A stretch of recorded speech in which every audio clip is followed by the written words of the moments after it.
Hello বন্ধুরা, dragon গাছের আরও একটা নতুন ভিডিওতে তোমাদের সবাইকে স্বাগত জানাচ্ছি। গাছের আগাগুলো কিন্তু আমি কেটে দিয়েছি, প্রত্যেকটা ডালের আগা কেটে দিয়েছি, তোমরা খুব ভালো মতো জানো। আর গাছের কিন্তু আমি খুব ভালো পরিচর্যা করেছি বলে আমি মনে করছি। যতটুকু যা প্রয়োজন পরিচর্যা করার ঠিক ততটুকুই করেছি।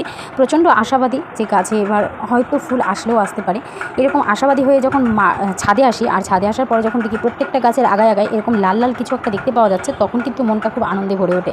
কিন্তু বুঝতে পারছি না এটা খুশি নাকি ফুল। কেন কি এতদিন যাবৎ এত খুশি দেখেছি, কিন্তু এই খুশিগুলো, এটা যদি খুশি হয়ে থাকে তাহলে এই খুশিগুলোর মতো খুশি আমি আর কখনোই দেখিনি। কারণ এটার কিন্তু মাথাটা একদম লাল টকটকে ফুলের মতো। তো বুঝতেও যখন পারছি না, সেই কারণেই তোমাদের এই আনন্দের সংবাদটা দিতে চলে এসেছি। দেখা যাক, যদি খুশি হয় তো কোনো ব্যাপার না, আরও ভালো পরিচর্যা করার চেষ্টা করবো। আর যদি ফুল হয় তাহলে আমার লাখ ভীষণ ভালো। আর সত্যি কথা বলতে তোমাদের বারবার করে আমি জানিয়েছি যে আমি এত তাড়াতাড়ি ফুল চাই না, খুশি হোক, গাছের ভালো পরিচর্যা হোক, সব ঠিক আছে, কিন্তু দিনের শেষে সবাই কিন্তু একটু আশাবাদী হয়েই থাকে। এটা কিন্তু কোনো অবাস্তব কিছু নয়। দেখা হচ্ছে নেক্সট ভিডিওতে।